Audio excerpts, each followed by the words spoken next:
Are you looking for a party game you can play over and over again that no one will get tired of?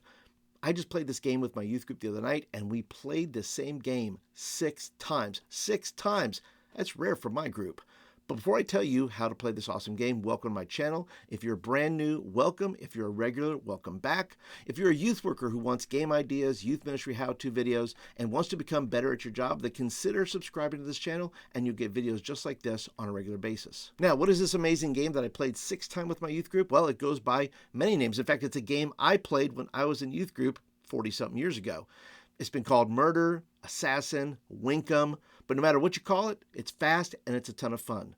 The game is simple. Place as many slips of paper in a bowl as you have students. Mark one of them with an X. Mix the paper up and then allow students to choose a piece of paper. The person who chooses the X is the murderer and must knock off all the other players before getting caught. How do they do that? They must wink at them without anyone seeing them. The person who is winked at cannot point or say anything. All they can say is, "I'm dead," and leave the others in the group wondering who the killer might be and who might be next. Now, after I explain the game, I give them some instructions. Number one, no pointing. You can't be dead and go, nope, you're dead. You can't do that.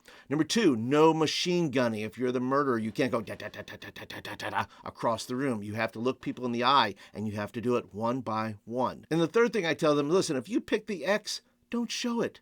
Be cool, or other people are going to know it's you. And one more thing, if you think you know who the murderer is, raise your hand. I'll call on you. You can make your guess, but if you're wrong, you're dead. There is only one other game that I've ever played with my students that they have ever repeatedly asked for, and it is called Poison, and I'll put a video right here if you want to check that out. And if you want even more games, then I'll put my playlist of over 100 tried and tested games right over here. If you think you'd likely play this game with your group, then tell me you're dead in the comments. Have a great week, everyone. We'll see you in the next video.